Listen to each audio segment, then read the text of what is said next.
സുഭാഷിതം digital ചാനലിലേക്ക് സ്വാഗതം.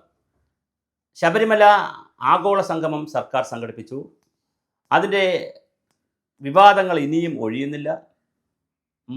മഴ തോർന്നാലും മരം പെയ്യും, അതായത് വീണ്ടും മരത്തിൽ വെള്ളം കാണും, വെള്ളത്തുള്ളികൾ കുറേ ദിവസം കൂടെ നിലനിൽക്കും എന്ന് പറയുന്നൊരു പഴമൊഴി പോലെ ഇപ്പോഴും വിവാദങ്ങൾ ഒഴിഞ്ഞിട്ടില്ല. കഴിഞ്ഞ ദിവസം ഒരു നാഷണൽ പത്രത്തിൽ, ഇംഗ്ലീഷ് പത്രത്തിന് NSSൻ്റെ നായർ സൊസൈറ്റിയുടെ സുകുമാരൻ നായർ ഒരു ഇൻ്റർവ്യൂ കൊടുക്കുന്നുണ്ട്.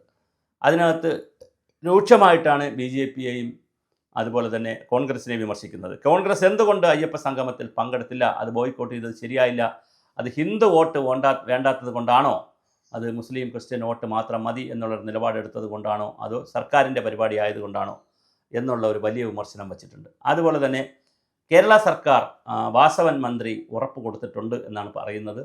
അദ്ദേഹത്തിൻ്റെ വർത്തമാനമാണ്. അതായത് സത്യവാങ്മൂലം തിരുത്താൻ സാധ്യതയുണ്ട് സുപ്രീം കോടതിയിലെ. സ്ത്രീകളെ കയറ്റണം എന്ന് നിർബന്ധമില്ല. അങ്ങനെ 10 വയസ്സിനും 50 വയസ്സിനും ഇടയ്ക്കുള്ള സ്ത്രീകളെ കയറ്റണമെന്ന് ഇനിയിപ്പോൾ LDFിനൊരു നിർബന്ധമില്ല. അല്ലെങ്കിൽ വിശ്വാസ സമൂഹം മുഴുവൻ എതിരായതുകൊണ്ട്, പ്രത്യേകിച്ച് NSSും SNDPയും എല്ലാ വിശ്വാസ സമൂഹവും എതിരായതുകൊണ്ട് ഇനിയിപ്പോൾ അങ്ങനെ ഒരു വാദത്തിലേക്ക് സർക്കാർ പോകുന്നില്ല. സർക്കാർ അതിൽ നിന്ന് പിന്നോട്ട് പോവുകയാണ്. വിശ്വാസികളെ കൂടെ നിൽക്കുക എന്നുള്ളതാണ് സർക്കാരിൻ്റെ ഒരു നയമായി സ്വീകരിച്ചിരിക്കുന്നുവെന്ന് മന്ത്രി VN വാസവൻ NSSൻ്റെ സുകുമാരൻ നായർ അവർകളോട് പറഞ്ഞതായി, അല്ലെങ്കിൽ അങ്ങനെ ആ നിലയിലേക്കുള്ള ചർച്ചകൾ പോകുന്നതായി പറയുന്നു. അതുപോലെ തന്നെ BJP ഗവൺമെൻറ്റിനെയും അത്യാവശ്യം ഒന്ന് കൊട്ടിയിട്ടുണ്ട് NSSൻ്റെ സുകുമാരൻ നായർ അവർകൾ. അതായത് BJP ഗവൺമെൻറ് കേന്ദ്രം ഭരിക്കുന്നുവെങ്കിലും അവരും കാര്യമായി ഇതിനകത്തൊന്നും ചെയ്യുന്നില്ല. കേരളം ഇപ്പോൾ ഈ സത്യവാങ് തിരുത്താമെന്ന് പറയുന്നു. അപ്പോൾ പിന്നെ കോൺഗ്രസ് പങ്കെടുത്തില്ല. BJP കേന്ദ്രത്തിലിരുന്നു കൊണ്ട് ഇതിനാവശ്യമായ നടപടികൾ സ്വീകരിക്കുന്നുമില്ല. സുപ്രീം കോടതി കിടക്കുകയല്ലേ എന്നൊക്കെ പറഞ്ഞിരിക്കുന്നേ ഉള്ളൂ. ആ നിലയിലായതുകൊണ്ട് സ്വാഭാവികമായിട്ടൊരു അപ്പർ എഡ്ജ്, NSSുമായിട്ടുള്ളൊരു അപ്പർ എഡ്ജ് കിട്ടിയിരിക്കുന്നത് LDFിനാണ്. SNDP ആൾറെഡി LDF വശത്താക്കുകയും വെള്ളാപ്പള്ളി നടേശൻ കൂടെ നിൽക്കുകയും ചെയ്യുന്നുണ്ട്. അപ്പോൾ NSSൻ്റെ ഈ ഒരു സിദ്ധാന്തം, ഈ ഒരു ഫൈൻഡിങ്സ് അല്ലെങ്കിൽ കണ്ടുപിടുത്തം, ഈ ഒരു സമീപനം LDFിന് ഗുണം ചെയ്യുമോ എന്നുള്ളൊരു ചോദ്യമുണ്ട്. ബേസിക്കലി നായർ സൊസൈറ്റിക്കാർ അല്ലെങ്കിൽ NSS പലപ്പോഴും ഒരു കോൺഗ്രസ് നിലപാടാണ് എടുത്തിരിക്കുന്നത്. പിന്നെ കുറച്ച് പേര് BJP നിലപാട് എടുക്കാറുണ്ട്. പക്ഷേ എന്തായാലും ഒരു ഇടതുപക്ഷത്തോട് ഇപ്പോൾ സമദൂര സിദ്ധാന്തമൊക്കെ പറഞ്ഞതിന് ശേഷം എല്ലാ പക്ഷത്തേക്ക് വോട്ട് പോകാറുണ്ട്. പക്ഷേ എന്നാൽ പോലും ഇടതുപക്ഷത്തിന് ഒരു അപ്പർ എഡ്ജ് കിട്ടുന്ന, ഒരു അപ്പർ ഹാൻഡ് കിട്ടുന്ന കാഴ്ചയാണ് നമ്മളിപ്പോൾ കാണുന്നത്. സുകുമാരൻ നായർ നഖശികാന്തമാണ് UDFിനെയും BJPയെയും വിമർശിച്ചിരിക്കുന്നത്.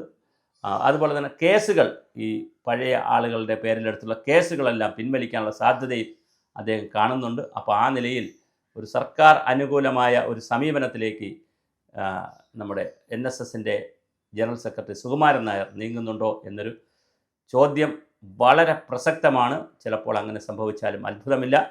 അതായത് അപ്പോൾ തീർച്ചയായിട്ടും നായർ സർവീസ് സൊസൈറ്റി സർക്കാരിൻ്റെ സർക്കാർ എന്ന് പറയുന്ന ഒരു സംവിധാനമാണ്, അത് നമ്മൾ മനസ്സിലാക്കുക. അവർക്ക് പലതും കറക്റ്റ് ചെയ്യാം, തിരുത്താം, അവർക്ക് വേണമെങ്കിൽ ആരെ വേണം കൂടെ നിർത്താം, പല കാര്യങ്ങളും ചെയ്യാം. ഇപ്പോൾ ശബരിമല വിഷയത്തിൽ അവർ സത്യവാങ് മാലിന്യം കൊടുത്താൽ സ്വാഭാവികമായിട്ട് വിശ്വാസ സമൂഹത്തിൻ്റെ വലിയ പിന്തുണ അവർക്ക് കിട്ടും. അപ്പോൾ ആ നിലയിലേക്കൊക്കെയുള്ള പുതിയ രീതികൾ വരുന്നു. എന്തായാലും നായർ സർവീസ് സൊസൈറ്റിയുടെ സുകുമാരൻ നായർ കൃത്യമായ നിലപാട് അറിയിച്ചിരിക്കുകയാണ്.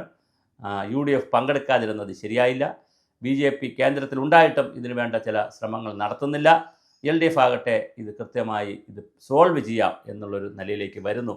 അപ്പോൾ സ്വാഭാവികമായിട്ടൊരു LDF അപ്പർ എഡ്ജ് അല്ലേ വരുന്നതെന്നുള്ള ഒരു ന്യായമായ സംശയമാണ് പൊളിറ്റിക്കൽ വിശകലനം നടത്തുന്ന, രാഷ്ട്രീയ വിശകലനം നടത്തുന്നവരുടെ മുന്നിൽ വന്നിരിക്കുന്നത്.